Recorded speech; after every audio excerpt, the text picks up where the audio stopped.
Hello, everyone. This is Ed Amoroso, and I'm sitting here with Madison Horn, a cybersecurity expert and also running for U.S. Senate. Very exciting in the state of Oklahoma. Madison, nice to see you. Welcome. Yeah, thank you so much, Ed. Great to be here. I'm excited about the conversation today. Well, I'm excited that someone who does what we do in our community in cybersecurity is reaching at one of the highest levels in politics. So it's going to be fun to learn about you and learn about what types of things you're passionate about, and I hope people enjoy the discussion. But let's start. Tell us about yourself. Well, how did you get to be Madison Horn? Oh God. Okay. Well, let's just start with the basics. I am from rural Oklahoma, a little place called Stillwell, which is obviously the best small town in Oklahoma because I am obviously biased. But a beautiful place that is just nestled into the foothills of the Ozark Mountains. For the longest time, I didn't even realize Oklahoma was flat because of the fact it had so many rolling hills. But that quickly changed because my father was an agricultural teacher. And so I spent majority of my life crisscrossing this state, covered in different types of dirt, which was just really different types of manure because my poor father didn't have sons. He had two awesome kick-ass, if I can say that, women who basically just followed him around doing all types of things on the farm. And it was actually a really lovely childhood, just given the fact that I was able to learn kind of the appreciation of hard work and just the satisfaction of it at the end of the day. I think as a child, we don't necessarily appreciate it, but it certainly has served me throughout my career. But I didn't always obviously stay in Stillwell, Oklahoma. I fell in love with teaching. I fell in love with being an advocate. And really that was inspired by, my generation of servant family members. Like I said, my dad was a teacher. My grandmother was a teacher. My grandfather worked at the highway barn, fixing roads here in Oklahoma, but he also sat as the school board president. And then my granny, she was just a cafeteria lady, but truly just loved their community and, still do. And so truly it just fit, or excuse me, provided me this perspective of how well you can maintain this dynamic of community where people truly take care of one another and look out for one another if you give into it. So, really it was an inspiration to me. And, I don't even want to go into the other parts of my family, like my grandfather, who kept me in church and was a farmer himself. But, that's another story for us, Ed. Looking for different opportunities just in life. I did grow up relatively poor. The hometown that I grew up in, the average salary is around $23,000 a year. About 61% of women are unemployed. So naturally, I was looking for other opportunities. I was working for the Boys and Girls Club, and like I said, fell in love with being a servant, fell in love with teaching.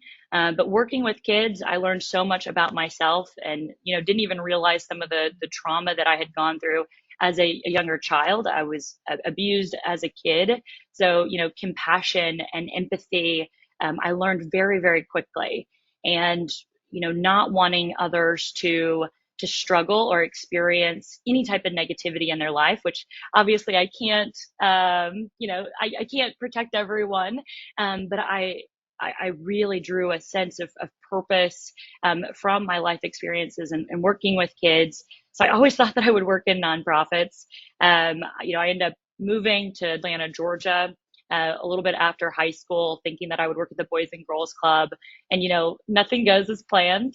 The cost of living in, Oklahoma, and I was living a little bit in Arkansas, is quite different in Atlanta, Georgia. So I had 4 jobs going to school and, just kind of fell into cybersecurity. And I'm sure you'll ask me about that. But, I fell in love with a space that, um, you know, allowed me to work within rural areas across the South. That was Georgia and Alabama. And it gave me this sense of comfort away from home. that I was working with familiar individuals, despite the fact that I was in a space that, I really knew nothing about, as I was, studying business and accounting and just trying to figure out what to do. But, I think what constantly kept me going, regardless of, just life's challenges, was just this motivation that, I have to work to survive. I can do this, and just continuously going. So I don't want to ramble. I know you have some other questions, but it's a little bit about me, I guess, as a start. Well, that's a very nice intro. It's a wonderful story. Love to hear a little bit about the cybersecurity work that you do now. What are some of your areas of emphasis, and what are some things that you're very passionate about in cybersecurity? Sure. So, like I said, I started cybersecurity working within critical infrastructure. So I wouldn't say everyone says that they love critical infrastructure, but I do. But my career took many twists and turns. After leaving my first company, then I went to a startup and started getting exposed to ethical hacking, and really, I found a new love for breaking things. It kind of fit my own kind of rebellious nature to not kind of follow traditional pathways, to kind of show the world there's a different way of doing things.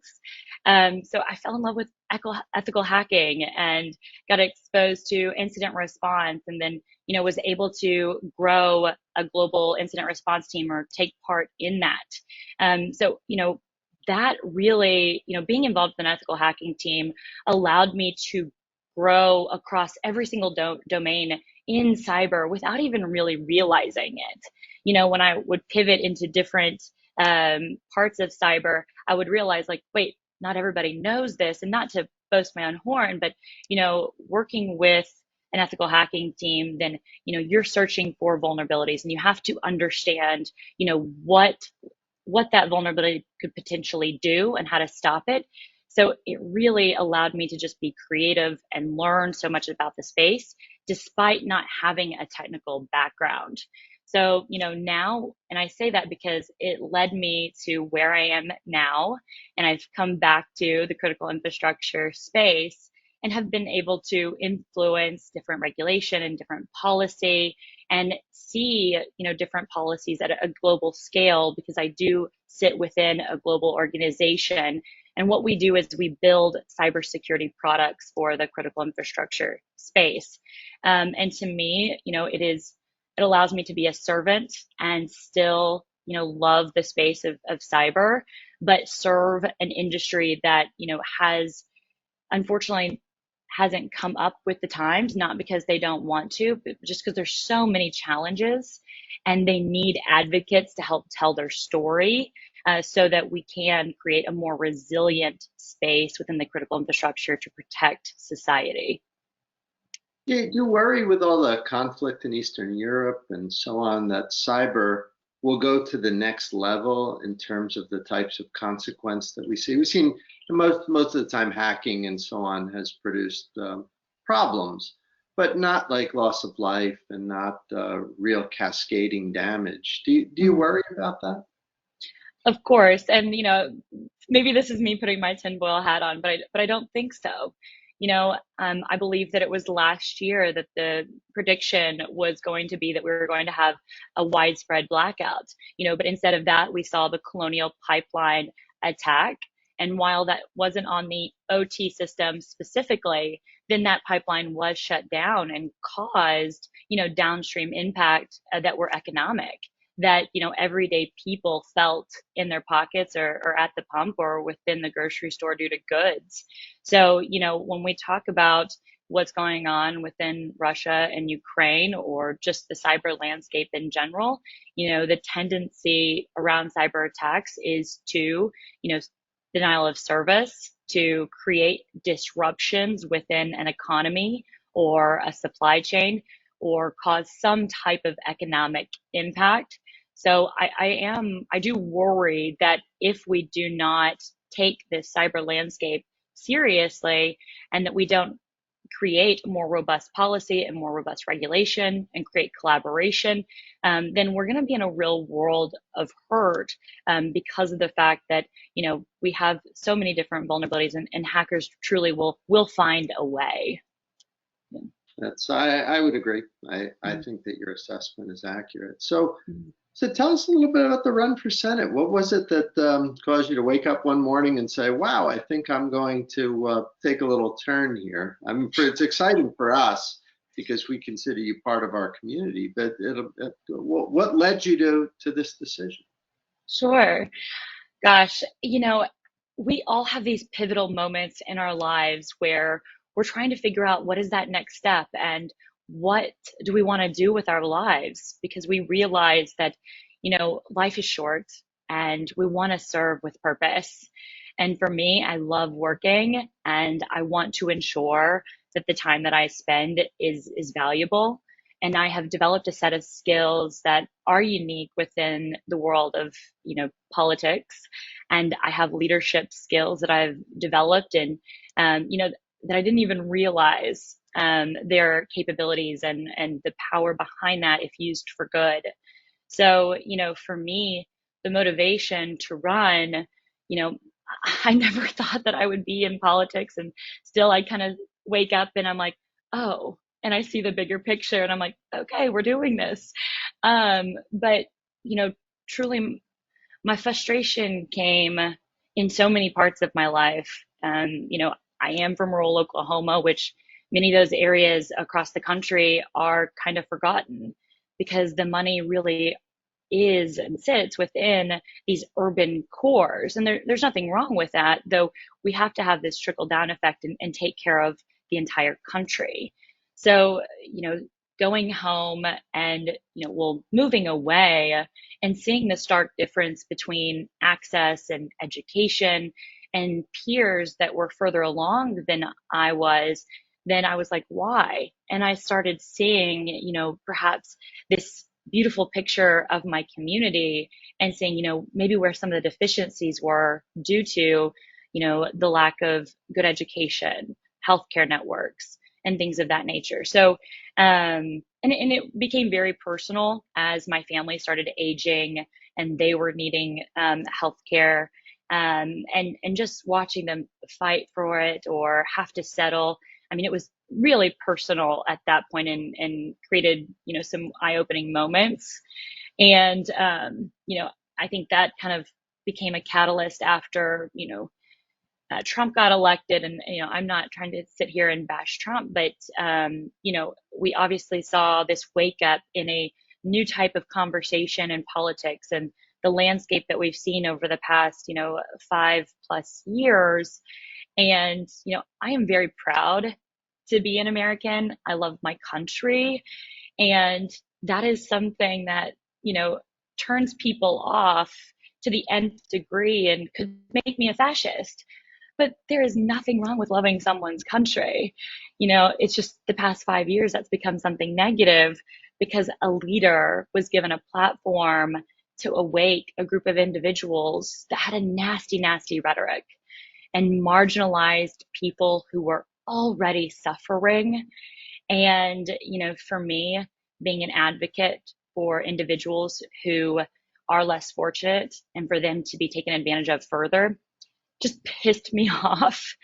And specifically around women, wanting to create a space for women in cyber, wanting to create a safe space for women in Oklahoma and in my community. In Oklahoma, there is more women incarcerated than any other state. There are more women that are experience domestic violence than anywhere else in the country. And so for me, it's always been something at the forefront. So, those were big call to action moments. But, seeing the increase in, extremist activity, those are the things that I've tracked my entire career and have fought against. So it was just like all these moments I was like, okay, I've got to take action. Okay, I've got to take action. And it was just, this continual step forward of, okay, now holy crap, I think I have to do this. So I just started having conversations with mentors and saying, can I do this? what are the things that I need to grow as an individual? What do I need to learn? And they're like, crap, Madison, we never thought about this, but this is cool and you can do this. And I was like, okay. And it, because of my community of mentors that are in the cyberspace is really the reason that I am here today and made the decision to run. Do you think the U.S. Senate is ready for a cybersecurity expert to be sitting there in the chamber? I giggle because my answer is I'm not sure if the U.S. Senate is ready for Madison Horn. And I say that not as like an egotistical comment. I say that because I am a casual person. I'm a very serious person. I'm a very intelligent individual, but I'm not here to fluff. I am not here to play games. I am not here to posture. This isn't to serve my ego, and I don't need to posture to do that and be effective. And so, I think my style of leadership in, breaking down barriers and making people relax is going to catch people off guard because they're not going to be sure that I'm being authentic. But it's actually, one of the key pillars that I value in myself and try to stay true to. But as it relates to cyber, ready, I don't think I don't think the US Senate can make a decision on if they're ready. They have no choice. They have to be ready. And I say that because, right now we're flat-footed in so many ways. We're trying to take action in the cyberspace and influence and create great policy. But until we have folks in politics that understand just technology in general, then I do not believe that we can truly move forward to that next level as a society.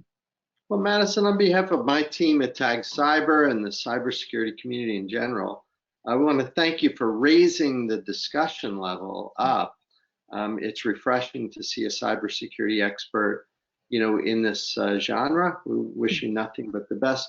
What would be the best for people who are interested in connecting or learning more or contributing or whatever? Would your website be the right place for them to visit? Yeah, absolutely. And, I am no one, and let me be very certain of that. I am trying to tackle something that is, a mountain of a task. And so, any support is greatly appreciated. I am always available for conversation as well. So my contact information is on my website and ways to support is there as well.